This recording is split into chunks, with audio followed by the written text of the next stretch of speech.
ಡಿಮೆಗೆ ಸ್ವಾಗತ. ನಾನು ದೀಕ್ಷಿತ್ ಕುಮಾರ್. ಈ ವಿಡಿಯೋನಲ್ಲಿ ನಾನು ಫ್ರೀಕ್ವೆಂಟ್ಲಿ ಆಸ್ಕ್ಡ್ ಕ್ವಶನ್ಸ್ ನಾನು ಎಕ್ಸ್ಪ್ಲೈನ್ ಮಾಡ್ತಾ ಇದ್ದೀನಿ. So let's begin with the video. PMS simplified answer to frequently asked exam questions.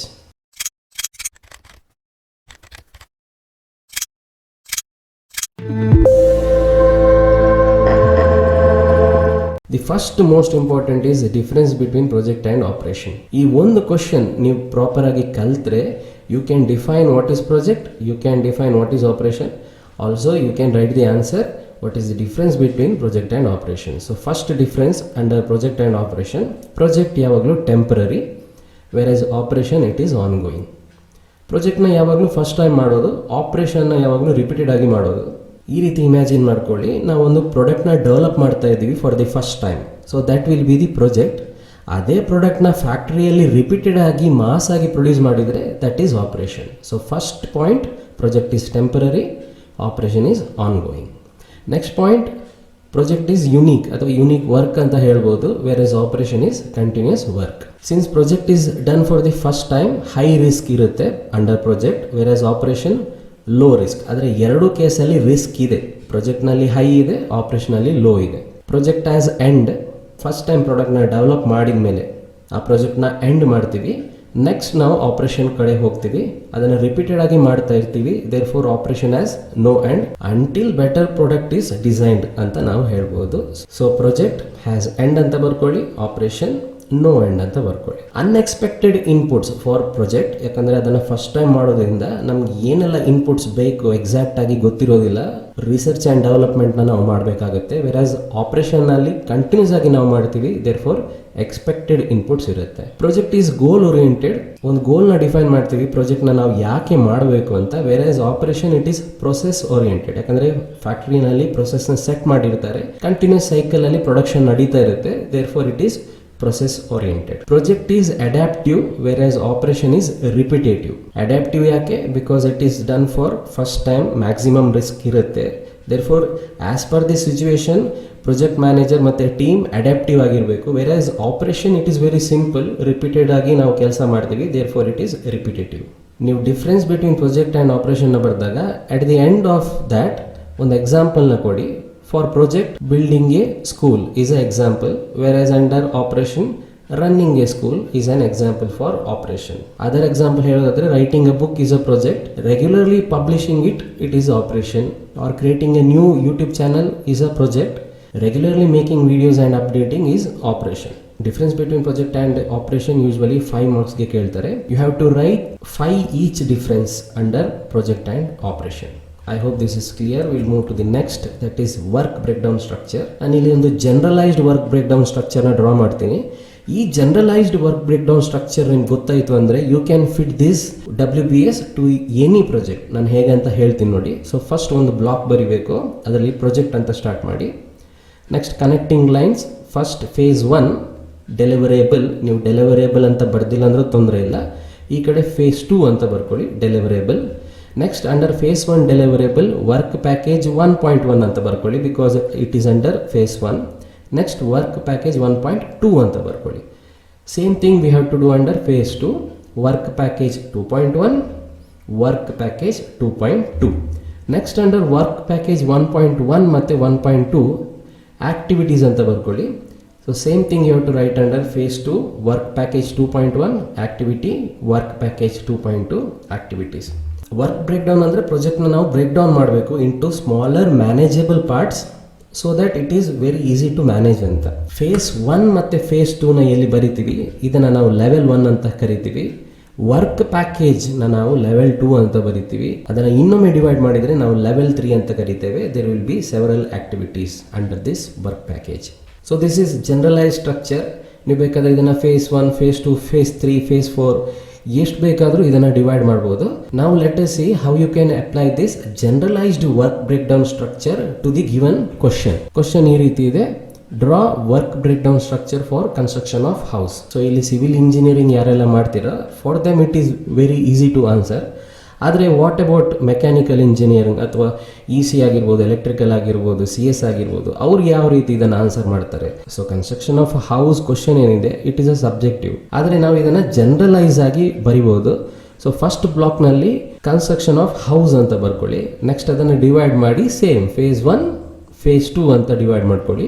Again under phase 1 work package 1.1 1.2 ಅಂತ ಬರ್ಕೊಳ್ಳಿ. ಅಂಡರ್ ಫೇಸ್ 2 ವರ್ಕ್ ಪ್ಯಾಕೇಜ್ 2.1 2.2 ಅಂತ ಬರ್ಕೊಳ್ಳಿ. ನೆಕ್ಸ್ಟ್ ಅಂಡರ್ ವರ್ಕ್ ಪ್ಯಾಕೇಜಸ್ ಆಕ್ಟಿವಿಟೀಸ್ನ ಬರ್ಕೊಳ್ಳಿ. Next level 1 ಬರ್ಕೊಳ್ಳಿ, level 2 ಬರ್ಕೊಳ್ಳಿ, level 3 ಬರ್ಕೊಳ್ಳಿ. ಈ ರೀತಿ ಬರೆದ್ರೆ ಫುಲ್ ಮಾರ್ಕ್ಸ್ ಕೊಡಲೇಬೇಕು. ಯಾಕಂದ್ರೆ ಇಲ್ಲಿ ಕೇಳಿರೋದು ವರ್ಕ್ ಬ್ರೇಕ್ ಡೌನ್ ಸ್ಟ್ರಕ್ಚರ್. ಒಂದು ವರ್ಕ್ನ ಅಥವಾ ಪ್ರಾಜೆಕ್ಟ್ನ ಯಾವ ರೀತಿ ಬ್ರೇಕ್ ಡೌನ್ ಮಾಡ್ತೀರಾ ಅಂತ ಕರೆಕ್ಟಾಗಿ ಬ್ರೇಕ್ ಡೌನ್ ಮಾಡಿದೀವಿ.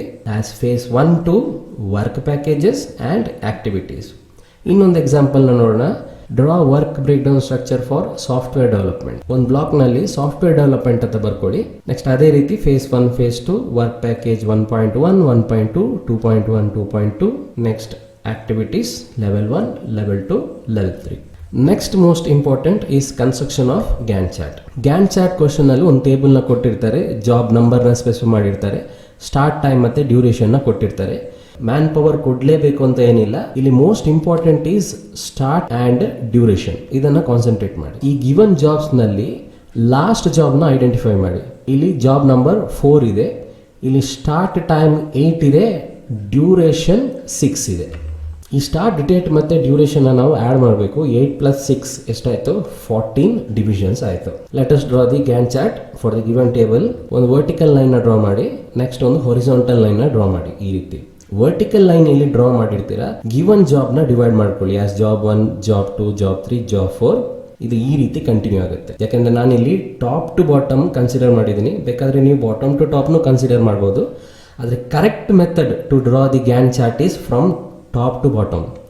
ನೆಕ್ಸ್ಟ್ ಈ ಹೊರಿಸಾಂಟಲ್ ಲೈನ್ ಏನಿದೆ ಇದನ್ನು ನಾವು 14 ಡಿವಿಷನ್ ಮಾಡಬೇಕು. That is 8 + 6 14. ಸೊ 1 2 3 4 ಹಾಗೆಯೇ ಕಂಟಿನ್ಯೂ ಮಾಡಿ. You have to divide this horizontal line into 14 divisions. ಈ ಹೊರಿಸಾಂಟಲ್ ಲೈನ್ ನಾವೇನು ಡಿವೈಡ್ ಮಾಡಿದ್ದೀವಿ that is duration in days. Arrow ಮಾರ್ಕ್ನ ಈ ರೀತಿ ಡ್ರಾ ಮಾಡಿ. Next for job 1 start time 0 ಇದೆ, ಡ್ಯೂರೇಷನ್ 5 ಇದೆ. ಗ್ಯಾನ್ ಚಾರ್ಟ್ ಬಾರ್ನ ಫಾರ್ ಜಾಬ್ 1 ನಾವು ಇಲ್ಲಿ ಡ್ರಾ ಮಾಡಬೇಕು. 0 ಇಂದ 5 ಡಿವಿಷನ್ನ ಕೌಂಟ್ ಮಾಡ್ಕೊಳ್ಳಿ. 1 2 3 4 5 ಅಪ್ ಟು 5th ಡಿವಿಷನ್ ನಾವೊಂದು ಬಾರ್ನ ಡ್ರಾ ಮಾಡಬೇಕು. ಇಲ್ಲಿ ಈ ಬಾರ್ನ ಡ್ರಾ ಮಾಡಿ ಅದರೊಳಗಡೆ ನೀವು ಡೇಸ್ ಮತ್ತು ಮ್ಯಾನ್ ಪವರ್ನ ಸ್ಪೆಸಿಫೈ ಮಾಡ್ಬೋದು. As 5 days 8 MP. MP ಅಂದರೆ ಮ್ಯಾನ್ ಪವರ್. ಇದನ್ನು ಅಟ್ ಲಾಸ್ಟ್ ನಾವು ಸ್ಪೆಸಿಫೈ ಮಾಡಬೇಕು. ಯಾವ ರೀತಿ ಅಂತ ಹೇಳ್ತೀನಿ. ನೆಕ್ಸ್ಟ್ ಜಾಬ್ 2 ಏನಿದೆ ಸ್ಟಾರ್ಟ್ ಟೈಮ್ 1 ಇದೆ, 1 ಇಂದ ಸ್ಟಾರ್ಟ್ ಆಗುತ್ತೆ. ಡ್ಯೂರೇಷನ್ ಈಸ್ 3 ಅಂದರೆ ಇಲ್ಲಿಂದ ಕೌಂಟ್ ಮಾಡಬೇಕು. ಫ್ರಮ್ 1 2 3 ಅಂದರೆ ಈ 4th ಲೈನ್ಗೆ ಇದು ಎಂಡ್ ಆಗಬೇಕು. 1 ಇಂದ 4 ಡ್ಯೂರೇಷನ್ 3 days ಇದೆ, ಮ್ಯಾನ್ ಪವರ್ 7 MP ಅಂತ ಬರೀಬೇಕು. Next job number 3 4th day start ಆಗುತ್ತೆ, duration is 4 days.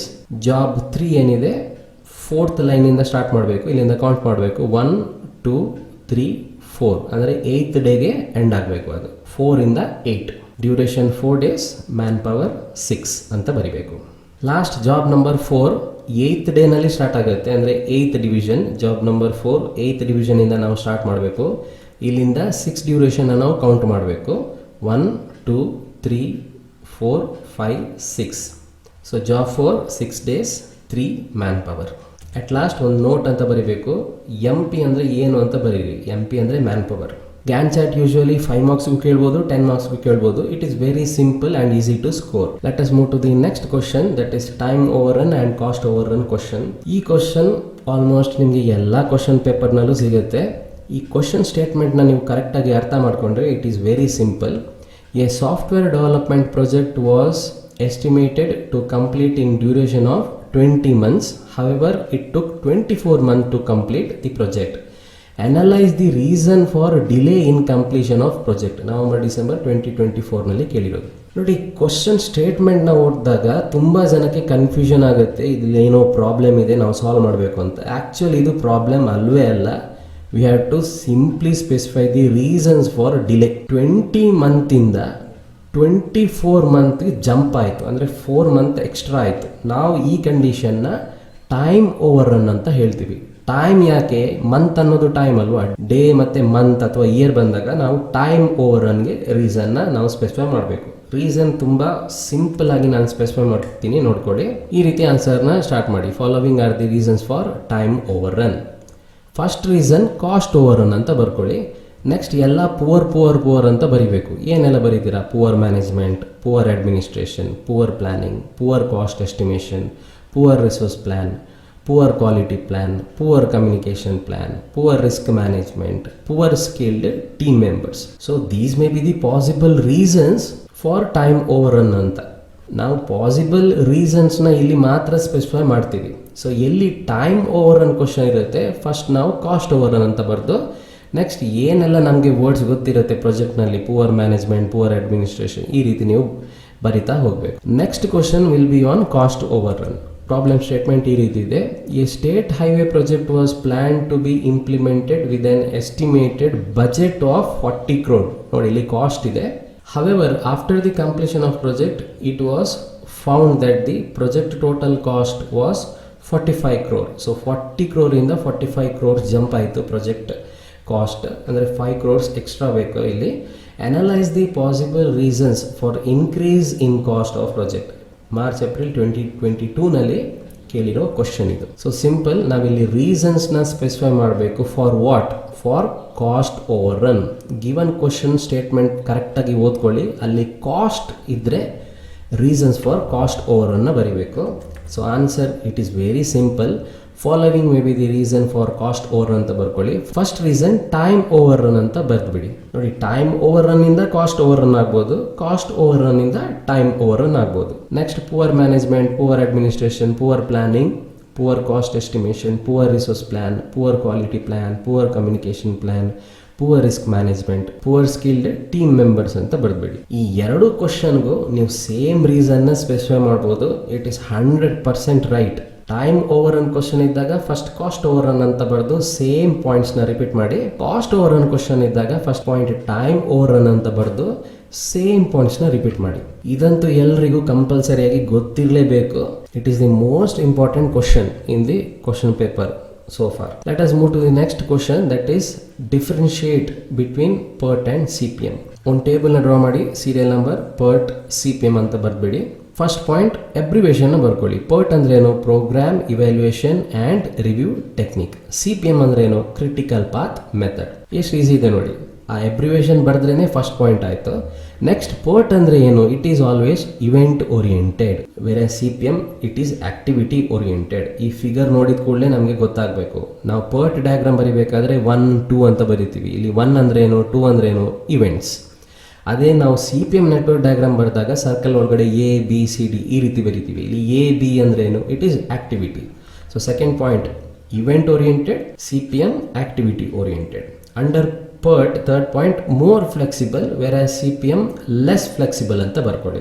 Next fourth point best for R&D projects. R&D ಅಂದ್ರೆ ಏನು? Research and development project. Whereas CPM best for construction project. ಅಂದರೆ repetitive projects ಏನಿರುತ್ತೆ ಅದಕ್ಕೆ ನಾವು CPMನ ಯೂಸ್ ಮಾಡ್ತೀವಿ. PERT uses 3 time estimate, that is optimistic time, most likely time and pessimistic time.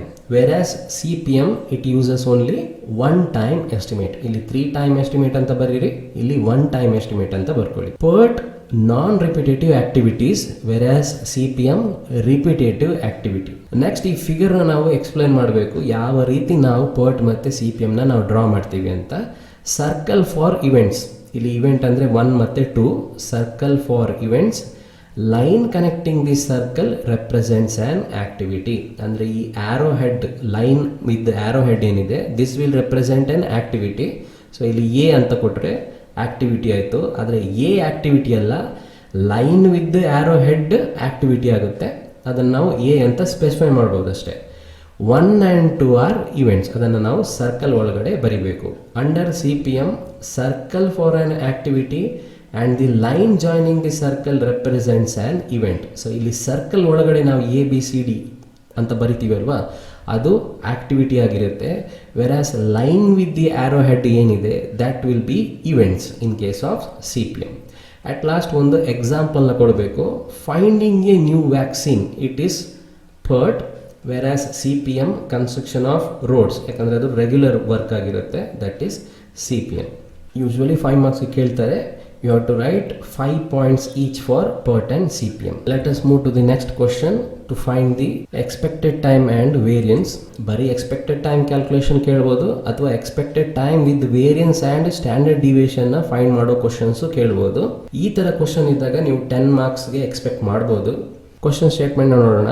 The 3 time estimate TO, TM, TP for each activity in a project are given below. Determine the expected time for each activity and also calculate the standard deviation of the project. February March 2023ಗೆ ಕೇಳಿರೋ question ಇದು.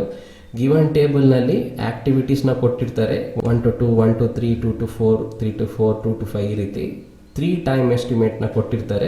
ಸೊಲ್ಯೂಷನ್ನಲ್ಲಿ ನಾವೊಂದು ಟೇಬಲ್ನ draw ಮಾಡಬೇಕು. Given ಕ್ವಶನ್ನ fill ಮಾಡಬೇಕು under that table. ಒಂದು ಕಾಲಮ್ನ ಆ್ಯಡ್ ಮಾಡಿ ಎಕ್ಸ್ಪೆಕ್ಟೆಡ್ ಟೈಮ್ ಅಂತ ಬರೀಬೇಕು. Formula TE is equal to TO plus 4 TM plus TP divided by 6. Last ಕಾಲಮ್ನಲ್ಲಿ ವೇರಿಯನ್ಸ್ ಅಂತ ಬರೀಬೇಕು. Sigma square is equal to TO minus TP divide by 6 whole square. ಈ ಫಾರ್ಮುಲಾನ ಯೂಸ್ ಮಾಡಬೇಕು. First you have to find the expected time for each activity using this formula. Next you have to find the variance for each activity using this formula.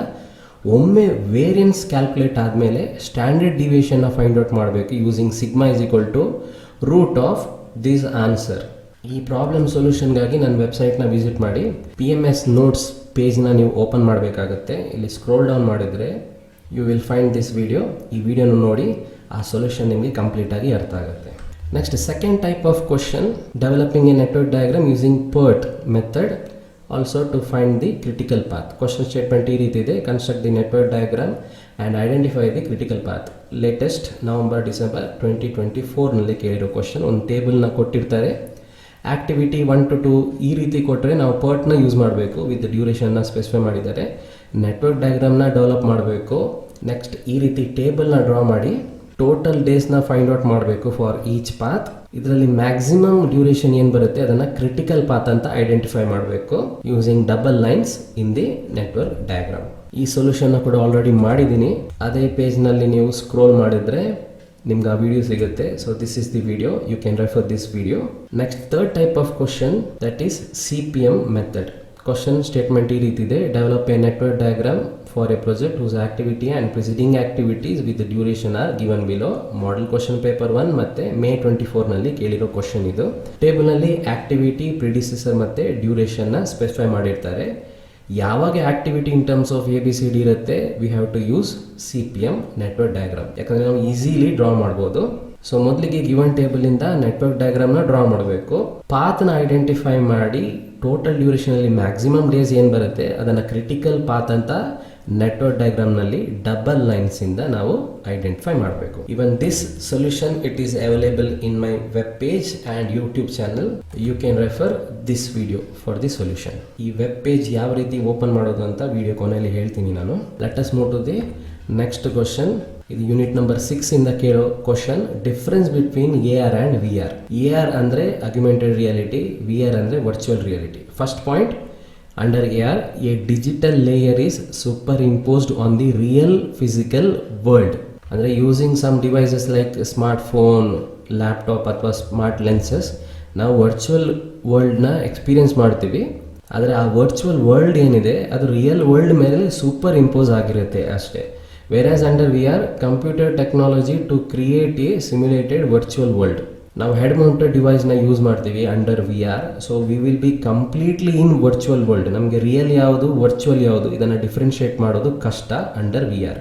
Next point, mix of real world and virtual world. ಅಂದರೆ AR ಟೆಕ್ನಾಲಜಿನ ನಾವು use ಮಾಡಬೇಕಾದ್ರೆ ನಾವು real ವರ್ಲ್ಡಲ್ಲೂ ಇರ್ತೀವಿ, virtual ವರ್ಲ್ಡಲ್ಲೂ ಇರ್ತೀವಿ. ನಮಗೆ differentiate clear ಆಗಿ ಮಾಡ್ಬೋದು ಯಾವುದು ರಿಯಲ್ ಮತ್ತು ಯಾವುದು ವರ್ಚುವಲ್ ಅಂತ. ಆದರೆ under virtual creates entirely virtual world. ಅಂದರೆ ರಿಯಲ್ ವರ್ಲ್ಡ್ನ ಡಿಫ್ರೆನ್ಷಿಯೇಟ್ ಮಾಡೋದಕ್ಕೆ ಆಗೋದಿಲ್ಲ. We will be completely under virtual world.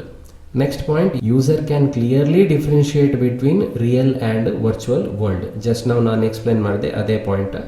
For user it is hard to differentiate what is real and what is virtual.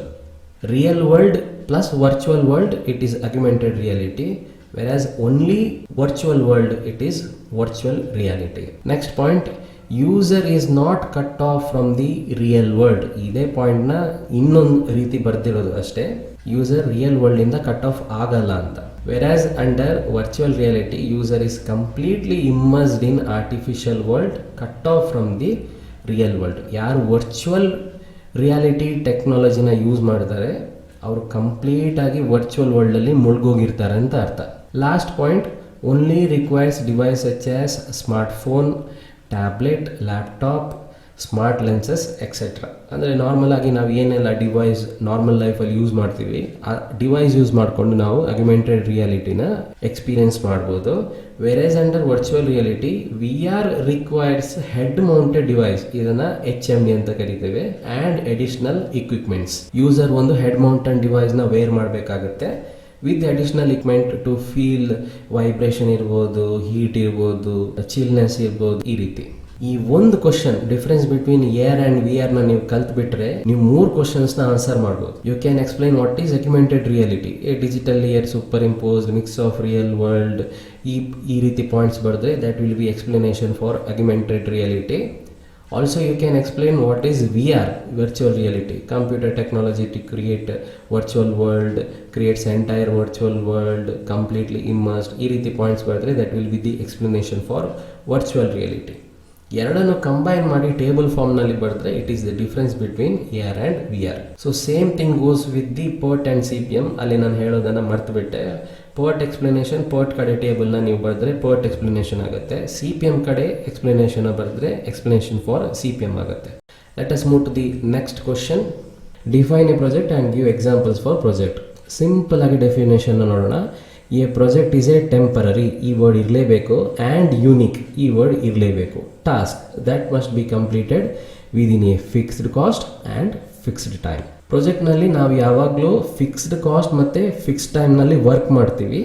First time ಮಾಡಿರೋದ್ರಿಂದ project ಯಾವಾಗಲೂ temporary ಆಗಿರುತ್ತೆ ಮತ್ತು ಅದು unique task ಆಗಿರುತ್ತೆ ಅಂತ. Next examples for project. So general ಆಗಿ ನಮ್ಮ ಸುತ್ತ ಏನೆಲ್ಲ ಸಿಗುತ್ತೆ, all are examples for project. For example construction project, IT project, software project, school project. ನಿಮ್ಮ ಸ್ಕೂಲಲ್ಲಿ ಏನಾದರೂ ಪ್ರಾಜೆಕ್ಟ್ ಮಾಡಿದರೆ ಅದನ್ನು ಕೂಡ ಸ್ಕೂಲ್ ಪ್ರಾಜೆಕ್ಟ್ ಅಂತ ಕರಿತೀವಿ ನಾವು.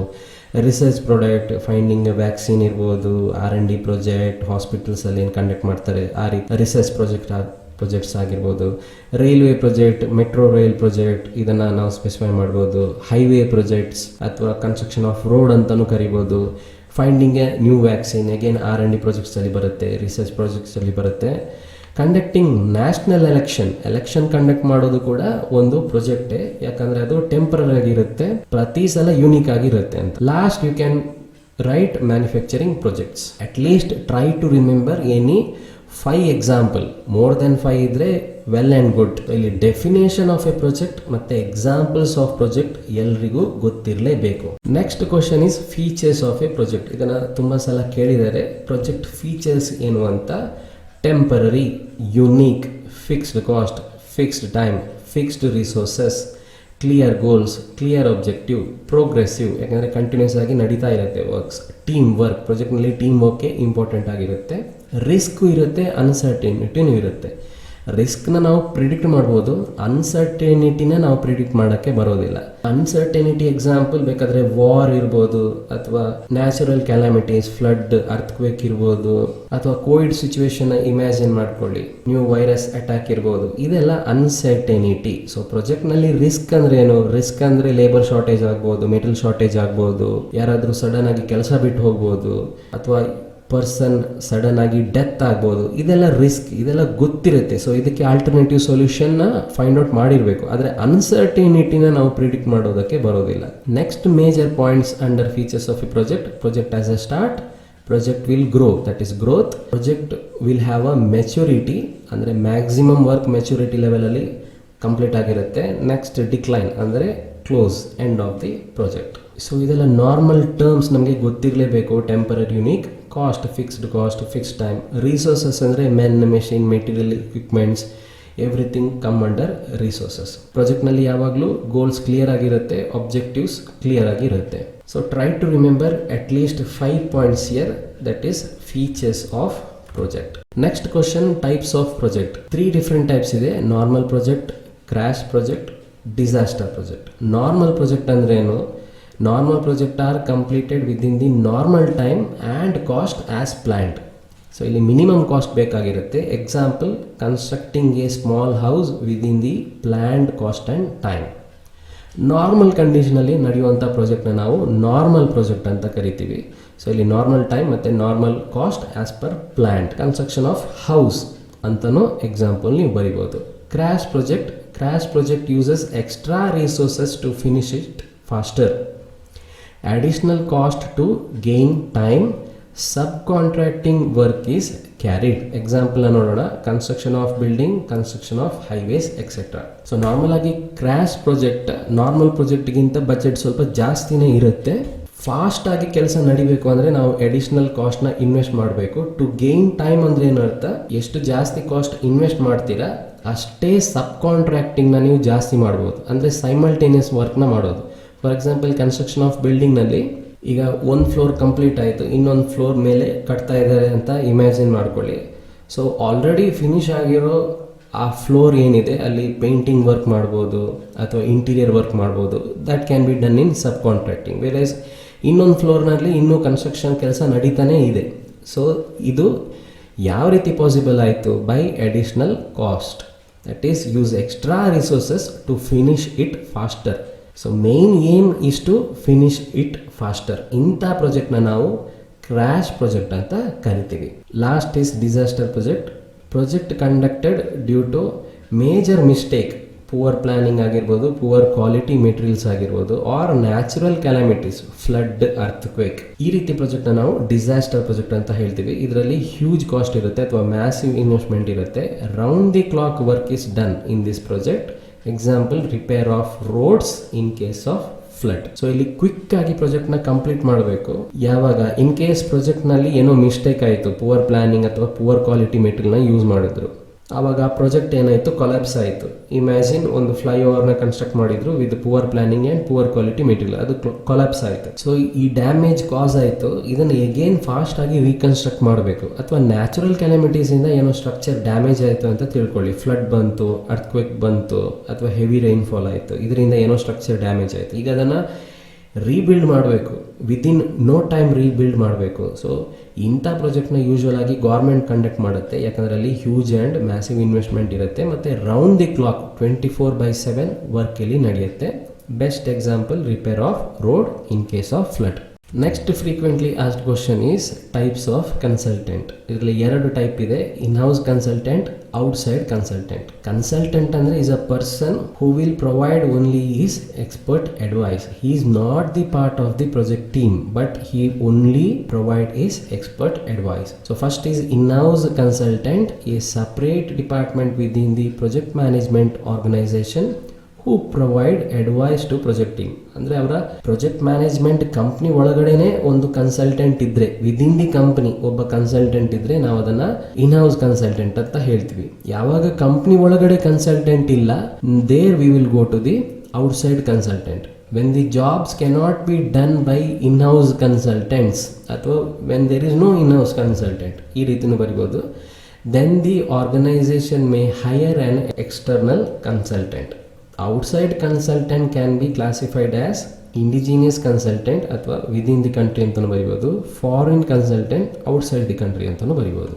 Is a third party person who is hired by the project management organization to give the expert advice. Next we have to write the examples for consultancy firms in India, ಅಥವಾ name some consultancy firms in India. So normal ಆಗಿ ಗೊತ್ತಿರೋ company ಹೆಸರನ್ನು ನಾವು ಬರಿಬೇಕು ಇಲ್ಲಿ. Wipro consulting services, Tata consultancy services, Infosys consulting services, HCL consulting services, IBM consulting services, L&T consulting services, HP consulting services. So ಈ answer ಮಾಡೋದು ತುಂಬ ಸಿಂಪಲ್ ಇದೆ. ನೀವು ಇದೇ ಆನ್ಸರ್ನ ಏನು ಬರಿಬೇಕಾಗಿಲ್ಲ. ನಿಮ್ಮ ತಲೆಯಲ್ಲಿ ಯಾವ ಕಂಪ್ನಿ ಹೆಸರು ಬರುತ್ತೆ ಅದ್ರ ಮುಂದೆ ಜಸ್ಟ್ ಕನ್ಸಲ್ಟಿಂಗ್ ಸರ್ವಿಸಸ್ ಅಂತ ಬರ್ಕೊಳ್ಳಿ. ನಾರ್ಮಲ್ ಆಗಿ ಇನ್ಫೋಸಿಸ್ ಎಲ್ರಿಗೂ ಗೊತ್ತಿರುತ್ತೆ, ಅದ್ರ ಮುಂದೆ ಕನ್ಸಲ್ಟಿಂಗ್ ಸರ್ವಿಸಸ್ ಅಂತ ಬರಿಬೇಕು. ಟಾಟಾ ಕಾಮನ್ ಕಂಪ್ನಿ ನೇಮ್, ಅದ್ರ ಮುಂದೆ ಕನ್ಸಲ್ಟೆನ್ಸಿ ಸರ್ವಿಸ್ ಅಂತ ಬರಿಬೇಕು. ಸೊ ಅದಕ್ಕೆ ಎಕ್ಸಾಂಪಲ್, ಇಂಡಿಯಾದಲ್ಲಿ ಏನೇ ಕಂಪ್ನಿ ಹೆಸರು ಗೊತ್ತಿದ್ರು ನಿಮಗೆ, ಎಕ್ಸಾಂಪಲ್ ಬಜಾಜ್ ಗೊತ್ತಿದ್ರೆ ಬಜಾಜ್ ಕನ್ಸಲ್ಟೆನ್ಸಿ ಸರ್ವಿಸ್ ಅಂತ ಬರ್ಕೊಳ್ಳಿ. ಯಾಕಂದ್ರೆ ಆಲ್ಮೋಸ್ಟ್ ಎಲ್ಲ ಕಂಪ್ನಿನಲ್ಲಿ ಒಂದು ಕನ್ಸಲ್ಟೆಂಟ್ ಅಂತೂ ಇರಲೇಬೇಕು. ಅವನು ಕೊಡೋ ಸರ್ವಿಸ್ನ ನಾವು ಕನ್ಸಲ್ಟಿಂಗ್ ಸರ್ವಿಸಸ್ ಅಂತ ಹೇಳ್ತೀವಿ. Next question, different types of project team. Project team ನ ನಾವು ಈ ರೀತಿ ಕ್ಲಾಸಿಫೈ ಮಾಡ್ತೀವಿ: initial project team, project leader or project manager, core project team, full project team, next project adviser. ನಾನಿಲ್ಲಿ 5 ಎಕ್ಸಾಂಪಲ್ಸ್ನ ಮಾತ್ರ ಕನ್ಸಿಡರ್ ಮಾಡಿದ್ದೀನಿ.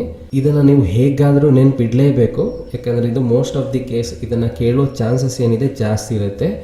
ಇನಿಷಿಯಲ್ ಪ್ರಾಜೆಕ್ಟ್ ಟೀಮ್ ಅಂದರೆ ಯಾರು? People who have idea of starting a project ಅಥವಾ people who have started the project, that is initial project team. Project leader or manager, ಆ ವರ್ಡ್ನಲ್ಲೇ ಇದೆ leader ಅಂತ. Any one of the team member will be designated, ಅಂದರೆ ಡೆಸಿಗ್ನೇಷನ್ನ ಕೊಡ್ತಾರೆ as a project leader or project manager based on knowledge and experience. So ಒಂದು project ಟೀಮ್ನಲ್ಲಿ ಯಾರಿಗೆ ಜಾಸ್ತಿ ನಾಲೆಜ್ ಮತ್ತು ಎಕ್ಸ್ಪೀರಿಯನ್ಸ್ ಇರುತ್ತೆ ಅವನಿಗೆ ಒಂದು ಡೆಸಿಗ್ನೇಷನ್ನ ಕೊಡ್ತಾರೆ as project leader or project manager who is responsible to complete the project successfully. Next third one, core project team who are ultimately responsible for managing the project. Usually core project team ಅಂದರೆ management, administration, project team along with the ಮ್ಯಾನೇಜರ್ಸ್ನ ನಾವು core project team ಅಂತ ಕರಿತೀವಿ. Ultimately they are responsible for managing and completing the project. Next is full project team, group of people involved in designing, monitoring and controlling the projects. ಯಾರು ಪ್ರಾಜೆಕ್ಟ್ನ design ಮಾಡ್ತಾರೆ, monitor ಮಾಡ್ತಾರೆ, control ಮಾಡ್ತಾರೆ, ಇದನ್ನು ನಾವು full project team ಅಂತ ಹೇಳ್ತೀವಿ. Last is project adviser, a person who provides expert advice to the project team. So ಕೆಲವೊಮ್ಮೆ ಹೊಸ ಟೆಕ್ನಾಲಜಿ ಬಂದಾಗ, ಹೊಸ ಮೆಷಿನ್ ಬಂದಾಗ, ಕೆಲವು ಪ್ರೊಸೆಸ್ ಹೊಸದಾಗಿದ್ದಾಗ ನಮಗೆ ಎಕ್ಸ್ಪರ್ಟ್ ಪರ್ಸನ್ ಅಡ್ವೈಸ್ ಬೇಕಾಗಿರುತ್ತೆ. ಸೊ ಅಂಥ ಪರ್ಸನ್ನ ನಾವು ಪ್ರಾಜೆಕ್ಟ್ ಅಡ್ವೈಸರ್ಸ್ ಅಂತ ಕರಿತೀವಿ. Let us jump in the next question, prerequisite for successful project implementation. Usually list prerequisite ಅಂತ ಕೇಳಬೇಕು. ಸೊ ಪ್ರೀ ರಿಕ್ವಿಸಿಟ್ ಅಂದರೆ standard in a project. This will be the standard process ಅಂತ ನಾವು ಹೇಳ್ಬೋದು. So first is adequate formulation. So ತುಂಬ ಜನಕ್ಕೆ ಇದನ್ನು ಬರೆಯೋದು ಕಷ್ಟ ಆಗ್ಬೋದು. ಇನ್ ಮೈ ಸಜೆಷನ್ ಇದನ್ನು ಬೈಹ್ಯಾಟ್ ಮಾಡಬೇಡಿ. ಎಡಿಕ್ವೇಟ್ ಫಾರ್ಮುಲೇಷನ್ ಇಷ್ಟು ಬರೆದ್ರೆ ಸಾಕು. ಎಡಿಕ್ವೇಟ್ ಫಾರ್ಮುಲೇಷನ್ ಮೀನಿಂಗ್ ಏನು? Problems are identified and solve. ಈ ಪ್ರೊಸೆಸ್ಗೆ ನಾವು ಎಡಿಕ್ವೇಟ್ ಫಾರ್ಮುಲೇಷನ್ ಅಂತ ಕರಿತೀವಿ. Sound project organisation means project is well planned ಅಂತ. Proper implementation planning, execution as per plan, ಅಂದರೆ ನಾವು ಏನು ಪ್ಲ್ಯಾನ್ ಮಾಡಿರ್ತೀವಿ ಅದೇ ಥರ ಪ್ರಾಜೆಕ್ಟ್ನ ಎಕ್ಸಿಕ್ಯೂಟ್ ಮಾಡಬೇಕು ಅಂತ. ಅಡ್ವಾನ್ಸ್ ಆಕ್ಷನ್ ಅಂದರೆ quick decision making. Usually project manager he has to make some quick decisions. Timely availability of funds, that is easy access of fund when needed. So fund ಇದ್ದರೆ ಸಾಕಾಗಲ್ಲ, ಯಾವಾಗ requirement ಇರುತ್ತೆ ಆ fund immediate ಆಗಿ encash ಆಗಬೇಕು. ಇದನ್ನು ನಾವು timely availability of funds ಅಂತ ಹೇಳ್ತೀವಿ. ಬೆಟರ್ ಕಾಂಟ್ರಾಕ್ಟ್ ಮ್ಯಾನೇಜ್ಮೆಂಟ್ ಅಂದರೆ ಏನೆಲ್ಲ ಕಾಂಟ್ರಾಕ್ಟ್ ಇರುತ್ತೆ ಅದನ್ನು ಡಾಕ್ಯುಮೆಂಟ್ ಮಾಡೋದು, ಡಾಕ್ಯುಮೆಂಟೇಷನ್ ಆಫ್ ಕಾಂಟ್ರಾಕ್ಟ್. ಯಾಕಂದರೆ ಅದರಲ್ಲಿ ಕಾಸ್ಟ್ ಮತ್ತು ಟೈಮ್ ಇನ್ಕರ್ ಆಗಿರುತ್ತೆ. Therefore better contract management. Effective monitoring ಅಂದರೆ ಟ್ರ್ಯಾಕ್ ಪ್ರೋಗ್ರೆಸ್. ಎಕ್ಸಿಕ್ಯೂಷನ್ ಫೇಸ್ನಲ್ಲಿ ಪ್ರಾಪರಾಗಿ ಮಾನಿಟರ್ ಮಾಡಿದ್ರೆ ಮಾತ್ರ ಎಲ್ಲ ರಿಸೋರ್ಸ್ನ ಪ್ರಾಪರಾಗಿ ಯುಟಿಲೈಸ್ ಮಾಡ್ಬೋದು ಅಂತ. Judicious equipment, tendering and procurement ಅಂದರೆ ಪರ್ಚೇಸ್ ಆಫ್ ರಿಕ್ವೈರ್ಡ್ ಓನ್ಲಿ. ಅಂದರೆ ಅನ್ನೆಸೆಸರಿ ಇಕ್ವಿಪ್ಮೆಂಟ್ ಅಥವಾ ಟೂಲ್ಸ್ ಇರ್ಬೋದು, ರಾ ಮೆಟೀರಿಯಲ್ಸ್ ಇರ್ಬೋದು, ಇದನ್ನು ನಾವು ಪರ್ಚೇಸ್ ಮಾಡಬಾರ್ದು ಅಂತ ಅಥವಾ ಪರ್ಸನ್ನ ಹೈಯರ್ ಮಾಡಬಾರ್ದು ಅಂತ. ಯಾಕೆಂದರೆ it can cause a loss to the project management company. So ಈ ಆನ್ಸರ್ ನೀವು ಇಷ್ಟು ಬರೆದ್ರೆ ಸಾಕು. Adequate formulation, sound project organisation, proper implementation planning, advance action, timely availability of funds, better contract management, effective monitoring, judicious equipment tendering and procurement. Try to remember any 5. Next question, different types of project risk. First is technical risk. Risk due to change in technology or new technology. ಈ ರೀತಿ risk ಇದ್ದಾಗ ನಾವು technical risk ಅಂತ ಕರಿತೀವಿ. Social risks, labour shortage ಇರ್ಬೋದು and protest against the project ಇರ್ಬೋದು. Suppose ಒಂದು highway project conduct ಮಾಡಬೇಕು, ಆದರೆ ಆ highway it will pass through the lands of people ಅಂತ ತಿಳ್ಕೊಳ್ಳಿ. ಸೊ ಅಫ್ಕೋರ್ಸ್ ಆ ಪೀಪಲ್ ಪ್ರೊಟೆಸ್ಟ್ ಮಾಡೇ ಮಾಡ್ತಾರೆ.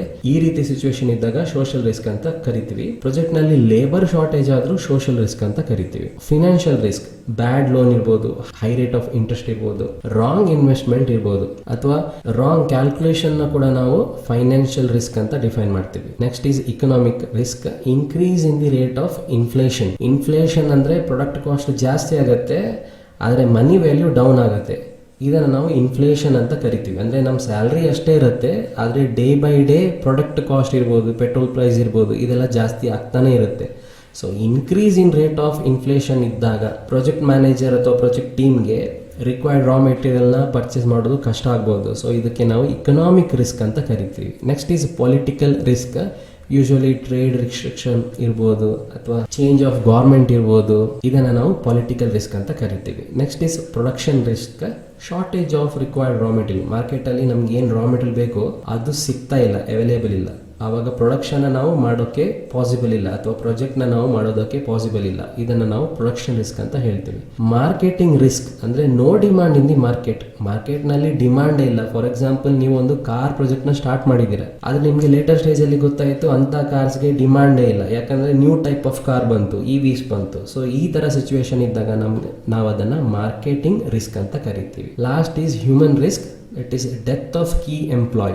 ಡೆತ್ ಅಂತಾನೆ ಕರಿಬೇಕಾಗಿಲ್ಲ, ಯಾರಾದರೂ ಕೀ ಎಂಪ್ಲಾಯ್ ಕೆಲಸ ಬಿಟ್ಟು ಹೋದರೂ ಅದನ್ನು ನಾವು ಹ್ಯೂಮನ್ ರಿಸ್ಕ್ ಅಂತ ಕರಿತೀವಿ. So usually death of key employee ಅಂತ ಬರೆದ್ರೆ ಸಾಕು, that is human risk. So try to remember any 5 types of project risk. Next, project life cycle ನಲ್ಲಿ ಕೇಳೋ question, phases of project life cycle. Project life cycle ಅಲ್ಲಿ 4 phases ಇರುತ್ತೆ. That is initiating, planning, executing and closing. ಈ executing phase ಇದ್ದಾಗ monitoring and controlling ಬರುತ್ತೆ. So ಈ phase ಅಲ್ಲಿ maximum work ನ ನಾವು ಮಾಡ್ತೀವಿ. ಇದನ್ನ ನಾವು ಪ್ರಾಜೆಕ್ಟ್ ಲೈಫ್ ಸೈಕಲ್ ಅಂತ ಕರಿತೀವಿ.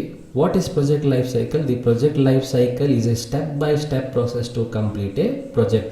Step by step, start in the closing ತನಕ ಸ್ಟೆಪ್ ಬೈ ಸ್ಟೆಪ್ ಪ್ರೋಸೆಸ್ನ ನಾವು ಪ್ರಾಜೆಕ್ಟ್ ಲೈಫ್ ಸೈಕಲ್ ಅಂತ ಕರಿತೀವಿ. It helps in managing time, cost and resources. So project life ಸೈಕಲಲ್ಲಿ ನಾವು ಟೈಮ್ನ ಮ್ಯಾನೇಜ್ ಮಾಡೋದು, ಕಾಸ್ಟ್ನ ಮ್ಯಾನೇಜ್ ಮಾಡೋ ಪ್ರೊಸೆಸ್ಸೇ project life cycle. So first phase is initiation ಅಥವಾ ಇನಿಷಿಯೇಟಿಂಗ್ ಅಂತ ಹೇಳ್ಬೋದು.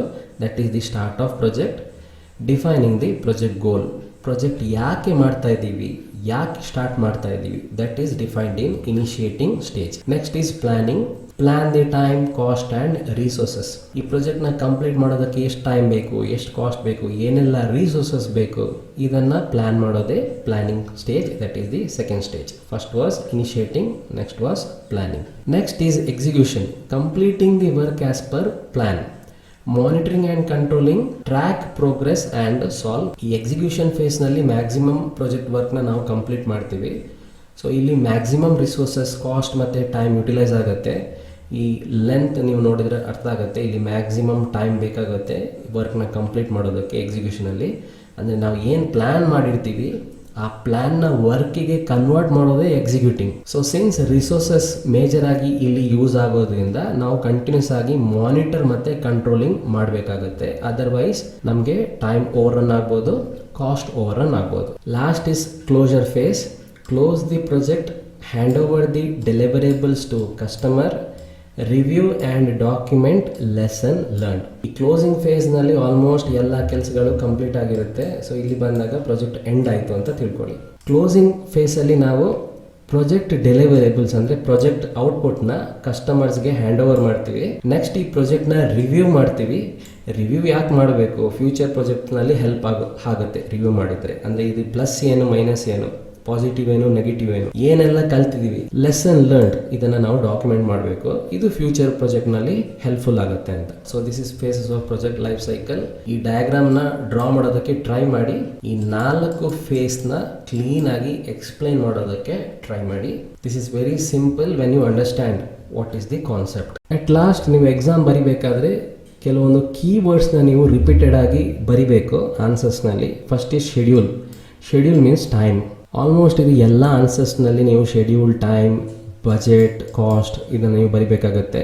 ರಿಸೋರ್ಸಸ್ ಅಂದರೆ ಏನು, time, men, machine, money, materials, ಇದನ್ನು ನಾವು ರಿಸೋರ್ಸಸ್ ಅಂತ ಕರಿತೀವಿ. Track progress, project tracking progress, monitoring and control, ಇದನ್ನು ನಾವು ಪದೇ ಪದೇ ಆನ್ಸರ್ಸ್ನಲ್ಲಿ ಬರಿತೀವಿ. ಎಕ್ಸಿಕ್ಯೂಷನ್ ವರ್ಡ್ನ ನೆನ್ಪಿಡಿ. ಎಕ್ಸಿಕ್ಯೂಷನ್ ಅಂದರೆ ಆ್ಯಕ್ಚುಯಲ್ ವರ್ಕ್, ಏನು ಪ್ಲ್ಯಾನ್ ಮಾಡಿರ್ತೀವಿ ಅದನ್ನು ವರ್ಕಿಗೆ ಕನ್ವರ್ಟ್ ಮಾಡಿದರೆ ಅದು execution. Communication, good communication, poor communication, ಇದನ್ನು ಅಲ್ಲಲ್ಲಿ ನಾವು ಆನ್ಸರ್ಸ್ನಲ್ಲಿ ಬರಿತೀವಿ. Customers of the project, customers requirement, ಈ ರೀತಿ ಬರಿತೀವಿ. Suppliers, raw material suppliers. Stakeholders, ಈ word meaning is investor, CEO, management, employees, team, manager, supplier, distributor, customers. ಅಂದರೆ ಒಂದು ಪ್ರಾಜೆಕ್ಟಿಂದ ಯಾರಿಗೆಲ್ಲ ಲಾಭ ಆಗ್ತಾ ಇದೆ ಅವರನ್ನು ನಾವು ಸ್ಟೇಕ್ ಹೋಲ್ಡರ್ಸ್ ಅಂತ ಕರಿತೀವಿ. Next is management, administration, project team, project manager, project deliverable. ಆವಾಗಲೇ ನಾನು ಎಕ್ಸ್ಪ್ಲೇನ್ ಮಾಡಿದೆ. ಡೆಲಿವರೇಬಲ್ ಅಂದರೆ output of the project. Purchase ಅಥವಾ ಪ್ರೊಕ್ಯೂರ್ಮೆಂಟ್ ಅಂತಲೂ ಕರಿತೀವಿ. ಫೇಲಿಯರ್ ಇರ್ಬೋದು, ಪುವರ್ ಇರ್ಬೋದು. ಪುವರ್ ಇದ್ದಾಗ poor management, poor team, poor communication, ಈ ರೀತಿ ನಾವು ಬರಿತೀವಿ. ಎಫೆಕ್ಟಿವ್ ಇದ್ದಾಗ effective team, effective management, effective communication, ಆ ರೀತಿ ಬರಿತೀವಿ. Efficient work, efficient project, success of project ಅಂತ ನಾವು ಬರಿತೀವಿ. ಸೊ ಆಲ್ ದೀಸ್ ಕೀವರ್ಡ್ಸ್ ನೀವು ರಿಪೀಟೆಡ್ ಆಗಿ ಎಲ್ಲ ಆನ್ಸರ್ಸ್ನಲ್ಲಿ ಫಿಟ್ ಮಾಡ್ಬೋದು to make your answer perfect. ಎಲ್ಲ ಕೀವರ್ಡ್ಸ್ ನಿಮ್ಗೆ ಗೊತ್ತಿದ್ರೆ ಆನ್ಸರ್ ಮಾಡೋದು ಸ್ವಲ್ಪ ಈಸಿ ಆಗುತ್ತೆ. PMS ಕಂಟೆಂಟ್ಸ್ನ ನನ್ನ ವೆಬ್ ಪೇಜಿಂದ ನೀವು ಡೌನ್ಲೋಡ್ ಮಾಡ್ಬೋದು. ಗೂಗಲ್ ಸರ್ಚ್ನಲ್ಲಿ DEEMECH ಅಂತ ಟೈಪ್ ಮಾಡಿ ಸರ್ಚ್ ಮಾಡಿ. DMEC ದೀಕ್ಷಿತ್ ಕುಮಾರ್ UR ಅಂತ ಬರುತ್ತೆ. ಈ ಲಿಂಕ್ ಮೇಲೆ ಕ್ಲಿಕ್ ಮಾಡಿ. ಲ್ಯಾಪ್ಟಾಪ್ ಅಥವಾ ಡೆಸ್ಕ್ಟಾಪ್ನಲ್ಲಿ ಪೇಜ್ ಈ ರೀತಿ ಓಪನ್ ಆಗುತ್ತೆ. Under notes and manual PMS ನೋಟ್ಸ್ನ ನೀವು ಕ್ಲಿಕ್ ಮಾಡಬೇಕು. ಮೊಬೈಲ್ ವ್ಯೂ 3 ಹಾರಿಜಾಂಟಲ್ ಲೈನ್ ಮೇಲೆ ಕ್ಲಿಕ್ ಮಾಡಿ. ಅಂಡರ್ ನೋಟ್ಸ್ ಆ್ಯಂಡ್ ಮ್ಯಾನ್ಯುವಲ್ ಯಾರೋನ ಕ್ಲಿಕ್ ಮಾಡಿ. Click on PMS notes. Page ಈ ರೀತಿ ಓಪನ್ ಆಗುತ್ತೆ. You can find the PMS syllabus copy, PMS unit wise notes, PMS question and answer unit wise. It is very simple and easy to understand. Network diagram problems separate ಆಗಿ ಇಲ್ಲಿ ಹಾಕಿದ್ದೀನಿ. Bottom scroll ಮಾಡಿದರೆ you will find the new question paper pattern. November December 2024 QP ಮತ್ತು answer key ಸಿಗುತ್ತೆ. Model question paper 1 ಮತ್ತು solution ಸಿಗುತ್ತೆ. Model question paper 2 ಮತ್ತು solution ಸಿಗುತ್ತೆ. ಇನ್ನೂ ಸ್ಕ್ರೋಲ್ ಮಾಡಿದ್ರೆ you will find the network diagram, model question paper 1 solution and Gantt chart solution video from YouTube. That's it. ಈ ವಿಡಿಯೋನಲ್ಲಿ ನಾನು ಮೋಸ್ಟ್ ಕಾಮನ್ಲಿ ಆಸ್ಡ್ ಕ್ವಶನ್ಸ್ನ ಯಾವ ರೀತಿ ಬರೀಬೇಕು ಅಂತ ಎಕ್ಸ್ಪ್ಲೇನ್ ಮಾಡಿದ್ದೀನಿ ಇನ್ ಅ ಸಿಂಪಲ್ ವೇ. ಈ ವಿಡಿಯೋ ನಿಮಗೆ ಇಷ್ಟ ಆಗಿದ್ದರೆ ವಿಡಿಯೋನ ಲೈಕ್ ಮಾಡಿ. ಚಾನಲ್ಗೆ ಹೊಸಬರಾಗಿದ್ದರೆ ಚಾನಲ್ನ ಸಬ್ಸ್ಕ್ರೈಬ್ ಮಾಡಿ. DMEC ಯೂಟ್ಯೂಬ್ ಚಾನಲ್ನ ಸಬ್ಸ್ಕ್ರೈಬ್ ಮಾಡಿ. ಮುಂದಿನ ಹೊಸ ವಿಡಿಯೋ ನೋಟಿಫಿಕೇಷನ್ಗಾಗಿ ಬೆಲ್ ಐಕಾನ್ನ ಕೂಡ ಪ್ರೆಸ್ ಮಾಡಿ. ಮತ್ತೆ ಭೇಟಿ ಆಗ್ತೀನಿ ಹೊಸ ವಿಷಯದೊಂದಿಗೆ. Until then take care, keep watching and keep learning. This is Dikshit Kumar signing of.